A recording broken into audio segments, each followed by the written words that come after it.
3부에 나오신 여러분 모두를 주의 이름으로 환영하고 축복합니다. 오늘 잘 나오셨습니다. 하나님의 큰 은혜가 임할 줄로 믿습니다. 우리 인터넷을 통해서 참여하시는 바늘교회 온 가족 여러분 주의 이름으로 환영합니다. 우리 카리스 성가대의 귀한 찬양과 연주 진심으로 감사드립니다. 큰 은혜가 되었습니다. 자, 우리 함께 기도하겠습니다. 오늘도 예수 그리스도께서 포도나무 되시고 우리가 예수님에게 붙어있는, 연결되어 있는 가지임을 고백하며 우리 한자리에 모였습니다. 하나님, 예수 그리스도께서 우리 안에 계심을 감격하며 우리가 예수 그리스도 안에 있음을 즐거워하고 기뻐하는 이 예배가 되게 하여 주시옵소서. 우리의 마음의 깊은 중심이 우리 주님을 떠나서는 아무것도 할 수 없다 하는 깊은 중심의 정직한 고백이 있게 하여 주시고, 그렇게 예수 그리스도 안에 머물기를, 그 포도나무에 붙어있기를 간절히 간구하는 우리 모든 심령 되게 하여 주시옵소서.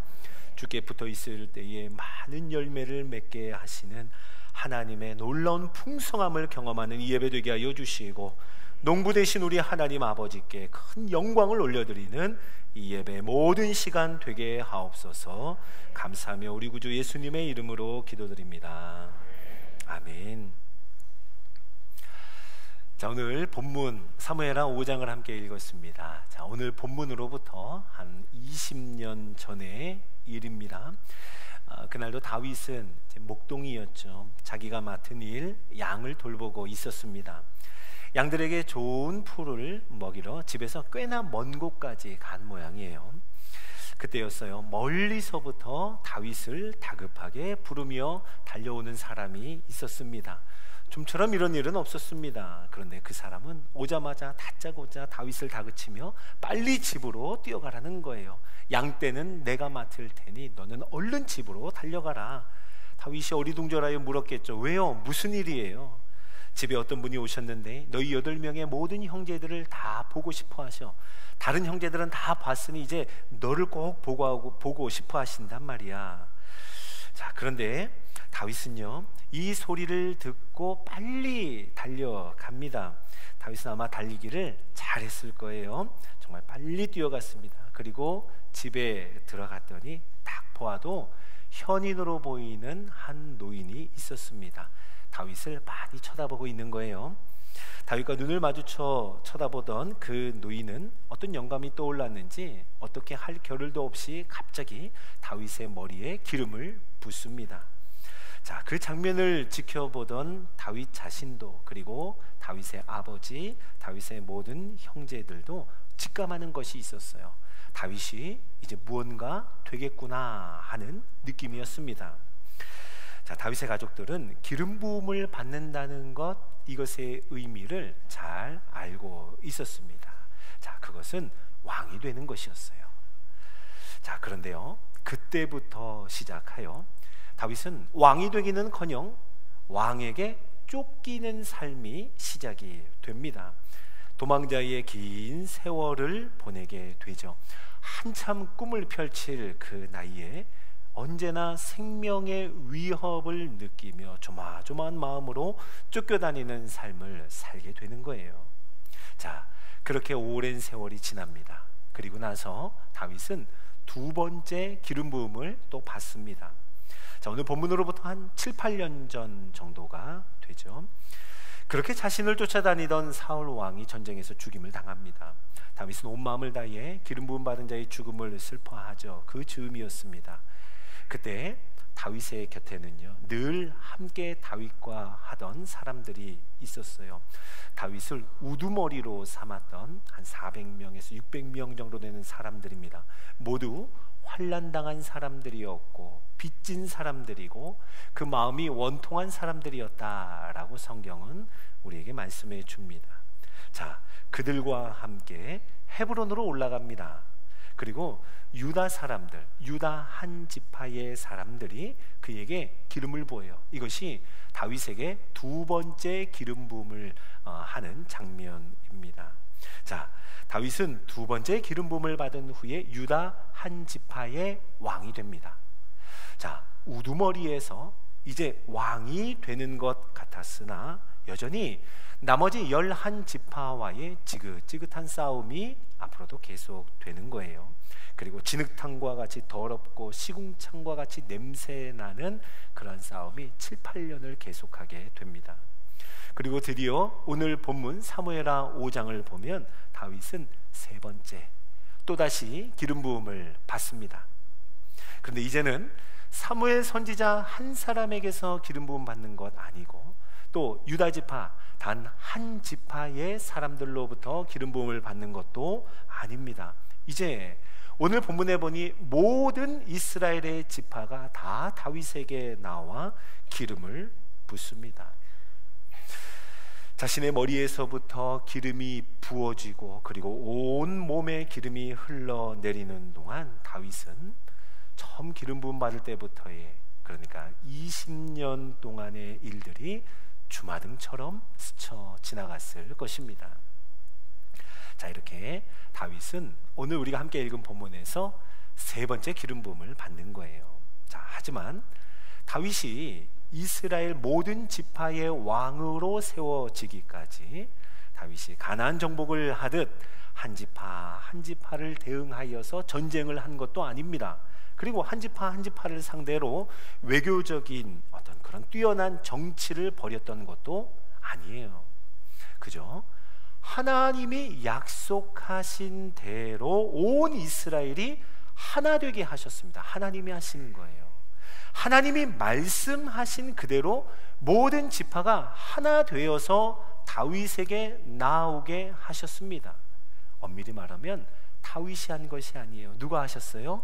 하나님이 하셨습니다. 그래서 다윗은 오늘 모든 지파의 사람들이 다윗에게 나와 하는 고백, 그 말이 예사롭게 들리지 않았을 거예요. 가볍게 들을 수 없었습니다. 마치 하나님께서 보내신 사람들이 하는 그 고백, 그 말로 들었을 거예요. 자, 사랑하는 성도 여러분, 저와 여러분이 하나님께서 부르시고 하나님께서 세우셔서 우리 영광스러운 예배의 자리에 우리 모두가 함께 모인 줄로 믿습니다. 하나님이 우리를 부르시고 하나님이 저와 여러분 한 사람 한 사람을 세우신 모습이 마치 이와 똑같습니다. 베드로전서에서는 우리를 이렇게 부릅니다. 자, 베드로전서 2장 9절의 상반절을 함께 읽어볼까요? 시작. 그러나 너희는 택하신 족속이요 왕같은 제사장들이요 거룩한 나라요 그의 소유가 된 백성이니. 아멘. 저와 여러분이, 우리 함께 앉아있는 형제와 자매가 바로 하나님이 거룩하게 택하여 부르신 족속이고 왕같은, 저와 여러분이 하나님께서 왕같은 자로 세우셨다는 겁니다. 왕같은 제사장이요 우리의 모임이 거룩한 나라임을 믿으시기 바랍니다. 이렇게 되기까지 우리가 한 것이 아니에요. 다윗과 똑같습니다. 하나님이 말씀하신 대로, 하나님이 약속하신 대로, 하나님이 작정하시고 하나님이 계획하신 대로 우리가 이 자리에 세워진 거예요. 그러기에 오늘 하나님께서 이스라엘 모든 족속이 하나가 되어 다윗에게 나와 했던 한마디 한마디의 고백, 이것을 우리에게 들려주시는 것은 바로 저와 여러분을 세우신 우리 모두에게 하시는 말씀인 줄로 믿으시기 바랍니다. 이제 우리 함께 마음을 열고 사람들이, 이스라엘 백성들이 다윗에게 하는 그 말씀에 우리도 귀를 기울여 보기를 간절히 소원해요. 자, 모든 이스라엘 지파가 헤브론에 있는 다윗에게 기름을 부으려고 나올 때 제일 먼저 한 말은 이것입니다. 1절의 하반절을 보면은요, 보소서 하며 우리는 왕의 한 골육이니라 라고 말씀합니다. 왕의 한 골육입니다. 이게 무슨 뜻일까요? 골육. 자, 우리는, 보세요, 우리는 당신의 뼈이고 당신의 살입니다. 뼈와 살, 골육입니다 라고 고백하는 거죠. 이거 어디서 많이 들어보지 않았습니까? 창세기 2장에 보면 하나님께서 아담을 위해 하와를 창조하십니다. 그리고 아담에게 이끌어 왔을 때 아담이 고백한 말이에요. 이는 내 뼈 중에 뼈요 살 중에 살이라. 하나님께서 디자인하신 인류 최초의 가족이 형성되는, 가족이 이루어지는 그 장면에서 고백된 내용이 나의 뼈이고 나의 살입니다 라고 하는 그 대사였습니다. 자, 오늘 온 이스라엘 백성들이 다윗에게 나와서 이 말을 하는 거예요. 우리는 한 가족입니다 라고 하는 거예요. 우리가 바로 당신의 한 뼈이고 한 살입니다. 이제 끊어지고 나누어졌던 우리의 가족됨을 회복합시다 라고 다윗에게 나오는 겁니다. 하나님에게서부터 시작된 가족입니다. 하나님이 만드셨고 하나님이 아름답게 디자인하신 그 가족, 하나님이 가장 기뻐하시는 믿음의 가족, 그 가족됨을 우리 회복합시다. 이 말이 보소서 우리는 왕의 한 고륙이니이다 라고 고백하는 이 말씀이에요. 자, 그리고는 하나님께서 다윗에게 하신 그 말씀을 인용하여 하나님이 당신에게 이렇게 말씀하셨잖아요 하며 이스라엘 백성들이 뭐라고 합니까? 당신이, 너가 내 백성 이스라엘의 목자가 되며 라고 합니다. 목자가 되며. 다윗은 목자라는 말을 듣는 순간 아마 자신이 목동이었던 어린 시절을 떠올렸을 거예요. 그의 머릿속에 목동으로서, 목자로서 했던 모든 일이 섬광처럼 지나가지 않았겠습니까? 양떼를 먹이고 양떼를 기르고 양떼를 지켰고 양떼를 보살폈던 하나하나의 장면, 그 순간들이 떠올랐을 겁니다. 아, 목자라고 하는 것이 어떤 역할인지, 목자는 어떤 일을 하는 사람인지 누구보다도 잘 아는 다윗이었습니다. 이제 왕으로 기름 부음을 받으며 하나님의 음성을 이스라엘 모든 지파의 입을 통하여 듣는데, 너는 이스라엘의 목자가 되며 이스라엘의 주권자가 되리라. 아, 이스라엘의 주권자, 이스라엘의 왕이 된다고 하는 것은 바로 목자가 되는 것이구나 하는 것을 깨달았을 거예요. 양떼를 먹이기 위해서 늘 언제나 다윗은 양들과 함께 하였습니다.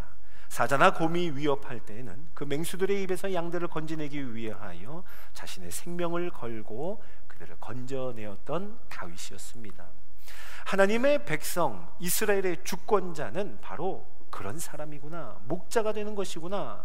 누군가 위에서 군림하는 것이 아니라, 서로 군림하는 것 아니라 오히려 서로 돌보고 서로 보호해주고 서로 감싸주는 것, 지켜주는 것, 이것이 바로 이스라엘의 왕이구나 라고 하는 것을 깨닫는 기름 부음의 순간이었습니다. 다윗이 이 목자의 모습을 더 잘 이해할 수 있었던 것은 자신이 목자 출신이기도 했지만 하나님께서 자신에게 목자와 같은 분이었음을 고백하는 자였기 때문입니다. 다윗의 많은 시 중에 우리가 정말 사랑하는 시편이 있죠. 시편 23편 1절 우리 같이 한번 읽어보겠습니다. 시작. 여호와는 나의 목자시니 내게 부족함이 없으리로다. 아멘. 하나님께서 다윗에게 목자가 되어주셨어요. 푸른 풀밭에 누일 때, 쉴만한 물가로 인도하실 때, 그분이 목자가 되셔서 이끌어 주셨고, 그때는 물론 부족함이 없었습니다. 그런데 그때뿐만이 아니에요. 사망의 음침한 골짜기로 다닐 때에도, 원수들에게 둘러싸여 있는 위험한 순간에도 하나님이 나와 함께 하시고 그분이 나의 목자라면 나는 부족함이 없습니다 라고 고백하는 다윗의 시편이에요. 맞습니다. 하나님은 다윗에게 그러한 목자가 되어 주셨습니다. 다윗은 이 목자 되신 하나님의 마음을 잘 알았고, 그렇게 하나님께로부터 기름 부음을 한 번, 두 번, 세 번의 기름 부음을 받으며 이제 이스라엘의 주권자로 세워지는 이 순간, 목자로 나를 부르셨구나 깨닫는 순간이었습니다. 자, 그래서 다윗은 지금까지도 백성들과 함께 했던 사람이에요. 그들보다 먼저 앞장서서 그들을 인도했던 사람이 다윗입니다. 자, 오늘 그들이 다윗에게 하는 말을 한번 들어보세요. 2절 말씀을 한번 볼까요? 2절입니다. 전에 곧 사울이 우리의 왕이 되었을 때에도 이스라엘을 거느려 출입하게 하신 분은 왕이시었고 라고 그들이 고백해요.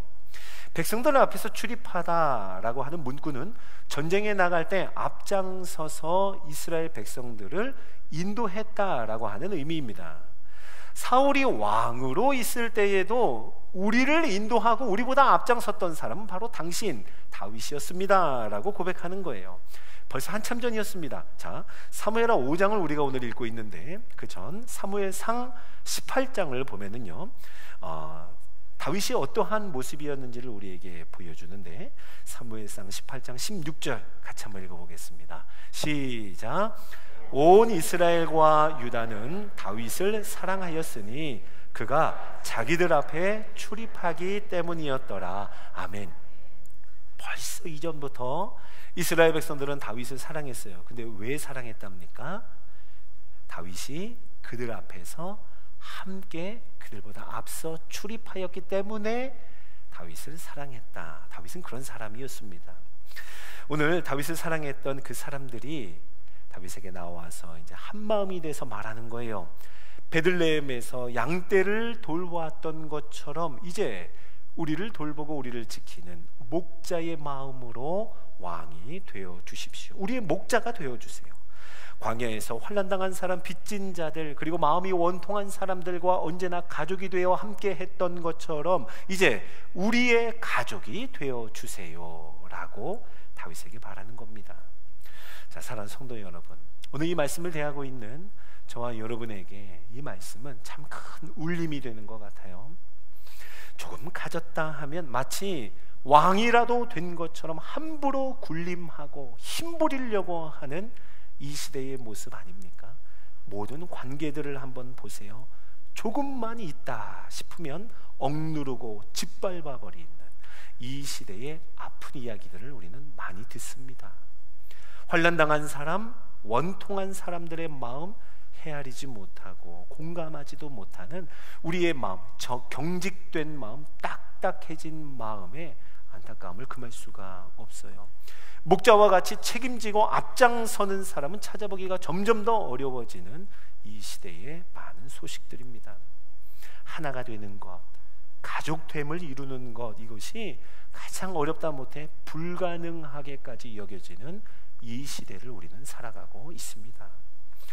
자, 목자 없는 양들이 마치 뿔뿔이 흩어지고 나누어지는 것처럼 이 시대가 각자 저마다 알아서 혼자서 살아가야 하는 외로움과 싸우고 있는 거예요.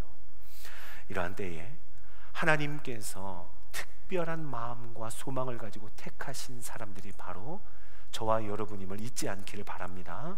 하나님이 저와 여러분을 왕같은 제사장으로 오늘도 세우시고 불러주셔서 하나님의 위대한 소망을 우리의 삶에, 우리의 영혼에 담아 주시기를 원하신다는 거예요. 이러한 우리에게 하나님은 서로가 서로에게 목자가 되기를 바라십니다. 서로 돌볼 줄 아는 왕과 같은 성도로 세워지기를 소원하는 거예요. 끊어지고 나누어진 하나님의 자녀들로 하여금 다시 가족됨을 회복하며 가족됨을 이루게 하시는 하나님의 아버지의 마음과 그 소원이 이루어지는 우리 모든 성도들 되시기를 예수님의 이름으로 축원합니다. 우리 교회의 모든 만남들은 특별히 목자의 마음을 품고 가족됨, 그러니까 서로 가족과 우리 식구를 품어내는 그 아버지의 마음으로 서로를 향하여 긍휼과 불쌍히 여기는 마음을 가지고 그렇게 서로에게 나아가는 우리 교회가 되기를 간절히 소원합니다. 그런 여러분들의 삶, 그리고 그런 우리 반월교회의 온 범사가 되기를 축원합니다. 자, 이스라엘의 왕으로, 이스라엘의 목자로 세워진 다윗, 이 다윗이 제일 먼저 한 것이 있어요. 오늘 성경에 보니까요, 예루살렘이라고 하는 한 성을 찾아오는 것, 이것이 온 지파의, 모든 지파의 왕으로 세워진 다윗이 제일 먼저 한 일입니다.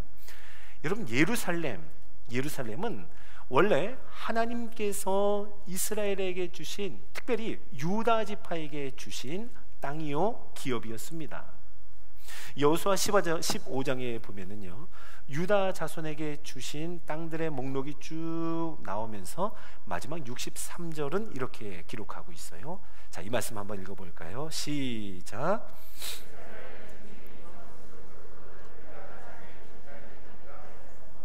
여부수 족속이 오늘까지 유다 자손과 함께 예루살렘에 거주하니라. 아멘. 하나님이 유다에게 주신 참 귀한 장소 예루살렘이었습니다. 그런데 유다 자손이 쫓아내지 못해서 여호수아 15장의 그 형편에도 함께 공존하고 있던, 타협하여 함께 머물고 있었던 그런 형국이었습니다.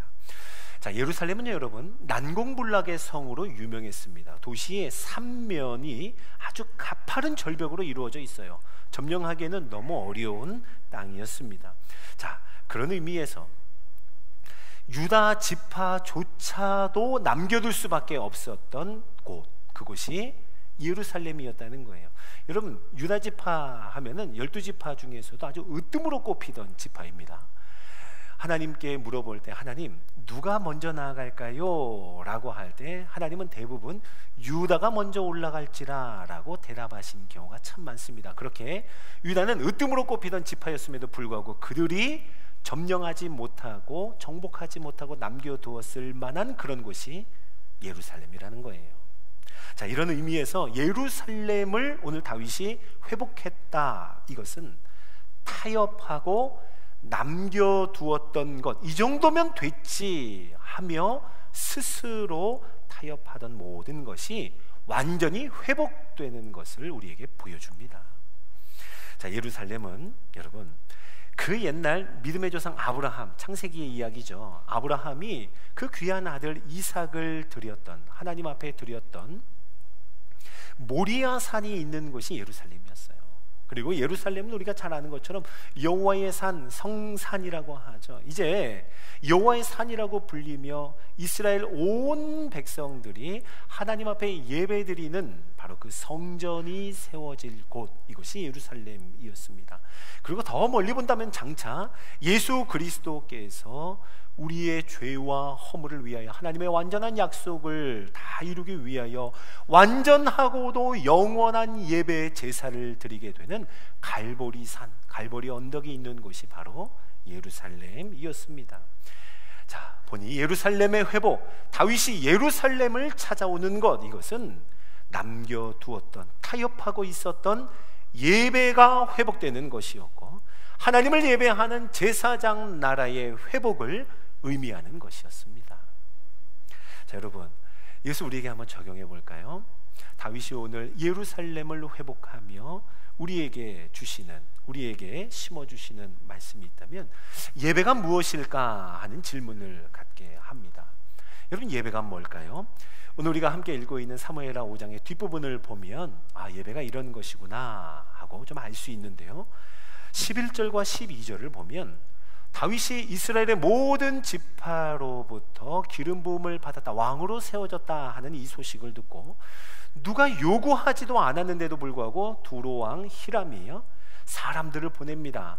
백향목을 보내요. 목공들과 석공들을 보내서 다윗을 위해 집을 지어준다 합니다. 자, 이 정도 되면 다윗이 어떨까요? 좀 어깨가 으쓱하기도 하고 얼마든지 마음이 높아질 수 있잖아요. 그런데 다윗은요, 사무엘하 5장 12절을 보면 이렇게 깨닫습니다. 자, 같이 읽어볼까요? 시작. 다윗이 여호와께서 자기를 세우사 이스라엘 왕으로 삼으신 것과 그의 백성 이스라엘을 위하여 그 나라를 높이신 것을 알았더라. 아멘. 다윗은 스스로의 마음을 높여 교만해지지 않았습니다. 여호와께서 자기를 세우신 것과 여호와께서 나를 왕으로 삼으신 것과 이 나라를 높이신 것도 다 하나님이 하셨음을 알았더라 라고 합니다. 여러분, 이것이 바로 예배예요. 나를 세우시는 것도, 나를 부르시는 것도, 이 나라를 높이는 것도 다 하나님이 하셨다고 남겨두지 않고 다 고백하는 것, 이것이 예배인 줄로 믿으시기 바랍니다. 내가 왕의 자리를 차지했다가 아니라 하나님으로 말미암아 세워졌다, 해냈다가 아니라 되어진다라고 하는 하나님의 일하심을 고백하는 것, 이것이 우리가 회복해야 할 예배인 줄로 믿습니다. 또 17절에서부터 오늘 마지막 25절까지를 보면은요, 다윗이 왕이 되었다 하여 두루왕 히람은 좋은 것을 보내지만 그의 반대되는 반응도 있습니다. 이 소식을 듣고 블레셋이 쳐들어오는데 한 장에서만 2번을 쳐들어오게 됩니다. 자, 다윗은요 2번 다 하나님께 물어요. 그리고 하나님 앞에 기도합니다. 사무엘하 5장 19절의 상반절을 한번 읽어볼까요? 자, 시작.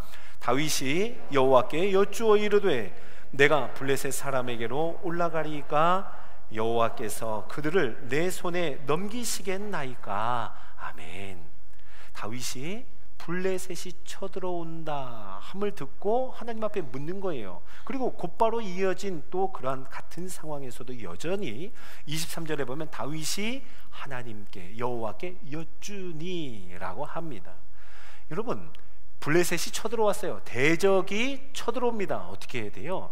이거는 묻고 따질 만한 일이 아니잖아요. 당연히 준비해야 하고 당연히 맞서야 하는 거예요. 그 다급한 상황에서도, 당연한 상황에서도 다윗은 하나님 앞에 묻습니다.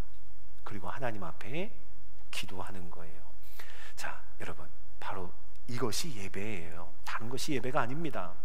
너무나 당연한 상황에서도 나를 스스로를 아무것도 할 수 없는 자로 낮추고 오직 주님만 소망하며 하나님 없으면 아무것도 못하는 사람인 양 그렇게 하나님 앞에 중심의 고백으로 기도하고, 아무리 작은 것이라 할지라도 하나님께 묻고 또 여쭙고, 여러분, 그것이 바로 예배의 마음인 줄로 믿으시기 바랍니다. 기도할 것과 기도하지 않아도 될 것 나눌 수가 없는 거예요. 모든 범사라고 하죠. 모든 일을 하나님 앞에 맡기고 기도하고 또 묻는 것, 난 아무것도 할 수 없습니다 하며 하나님 앞에 달려가는 것, 이것이 예배라는 말입니다. 자, 우리들의 모습을 한번 볼까요? 우리 스스로를 돌아보건대 하나님 앞에 우리가 정말 모든 일을 다 여쭙고 물으며 하나님께 다 맡기고 기도하는가? 너무 어려운 문제는 때로는 믿음이 약하여 구하지 못할 때가 있습니다. 내가 이렇게 어려우니, 상황이 이렇게 꽉 막혔는데 주님도 별다른 방법이 없으시겠지 하는 정도의 마음, 우리는 쉽게 품을 수 있어요. 그리고 너무 작은 것, 너무 하찮은 일도 하나님 앞에 기도하지 않아요. 이건 내가 할 수 있는데 뭐 기도하지 않아도 되겠다 하고 내가 할 수 있는 일을 그냥 합니다.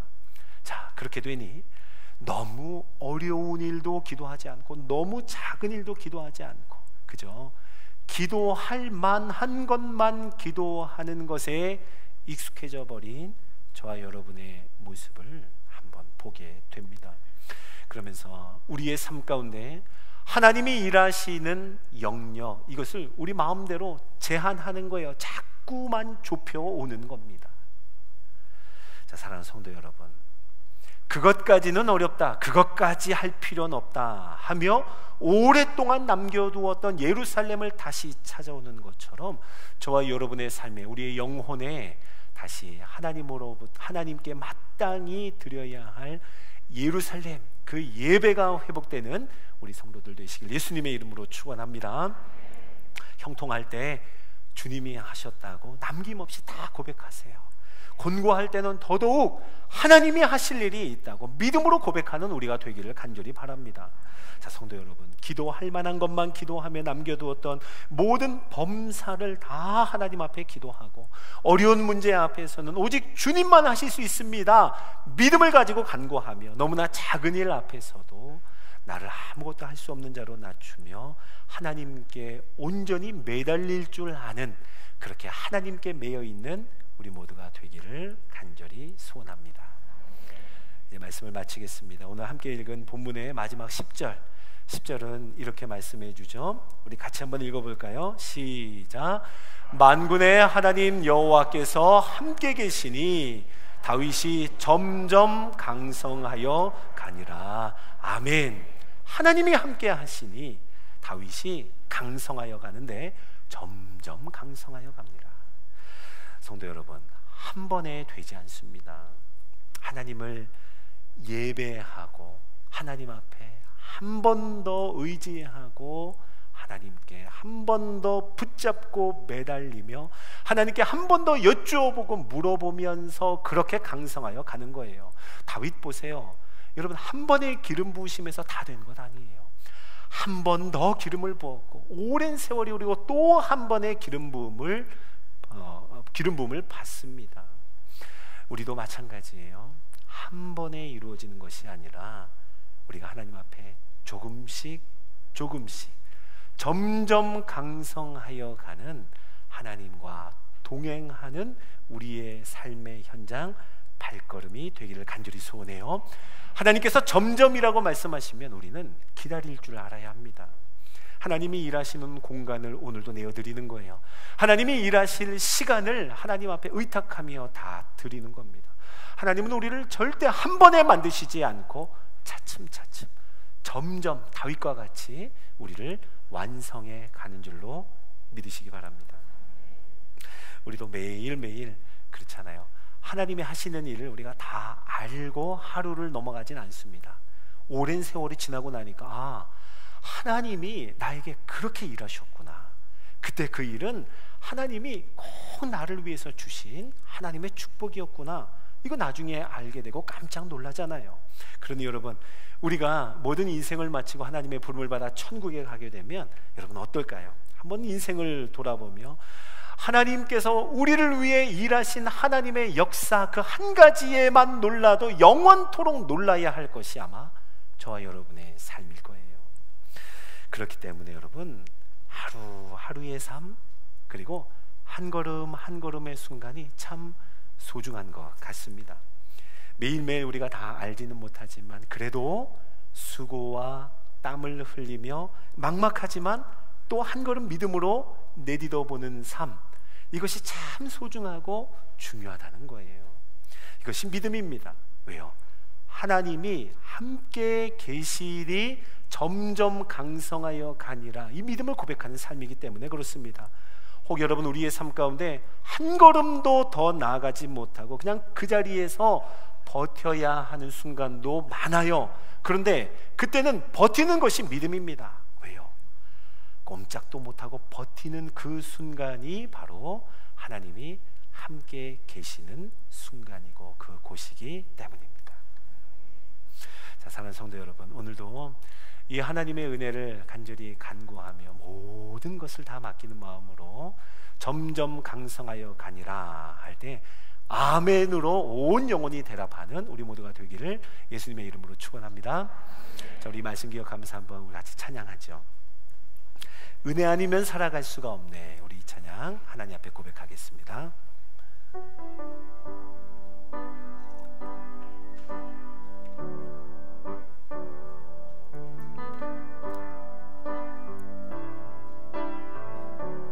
은혜 아니면 살아갈 수가 없네. 은혜 아니면 살아갈 수가 없네. 호흡마저도 다 주의 것이니 아멘. 세상 평안과 위로 내게 없어도 예수, 오직 예수뿐이네. 다시 처음부터요. 은혜 아니면 살아갈 수가 없네.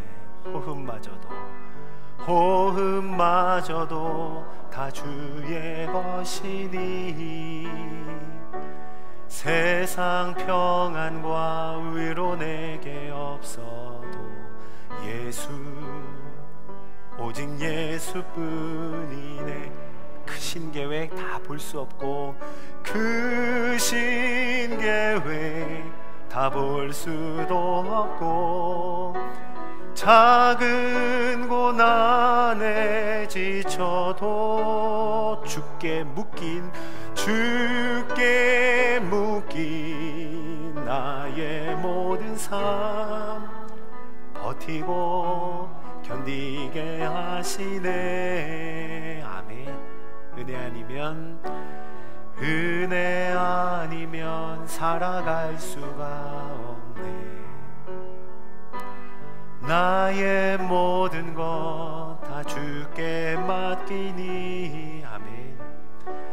참된 평안과 위로 내게 주신 주 예수, 오직 예수뿐이 크신 계획 다 볼 수도 없고 크신 계획 다 볼 수도 없고 작은 고난에 지쳐도 주께 묶인 나의 모든 삶 버티고 견디게 하시네. 아멘. 은혜 아니면 살아갈 수가 없네. 나의 모든 것 다 주께 맡기니. 아멘.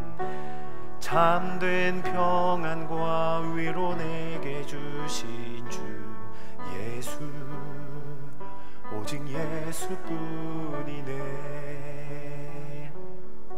제가 기도 한번 하겠습니다. 사랑하는 주님, 우리 모두를 살아계신 하나님의 말씀 앞에 세워주셔서 감사합니다. 하나님, 함께 고백한 대로 우리의 모든 것을 주께 맡기는, 남겨두었던 모든 예배가 회복되는 우리 성도들의 삶이 그 영혼이 되게 하여 주옵소서. 형통한 일을 만났을 때 마음이 높아지거나 교만한 것이 아니라 하나님 하셨다고 남김없이 고백하게 하시고, 곤고한 일을 당하였을 때에도 불평과 낙심이 아니라 하나님이 꼭 하실 일이 있음을 기대와 소망으로 나아가게 하시며, 지나간 모든 일에 하나님 앞에 다 남김없이 고백하여 주님이 이루신 일, 앞으로 하나님이 하실 모든 일을 소망하는 우리 모두가 되게 하여 주옵소서. 오늘 하루하루의 삶 어렵습니다. 주님, 믿음으로 버티게 하시고 믿음으로 고백하게 하여 주시고, 주님과 동행하여 한 걸음 한 걸음의 순간을 살아가는 믿음의 걸음들 되게 하여 주옵소서. 그렇게 서로를 돌아보며 서로에게 목자가 되어서 함께 이 믿음의 길을 걸어가는 반월교회 온 성도의 모임 되기를 간절히 소원하며 예수 그리스도의 이름으로 기도드립니다. 아멘.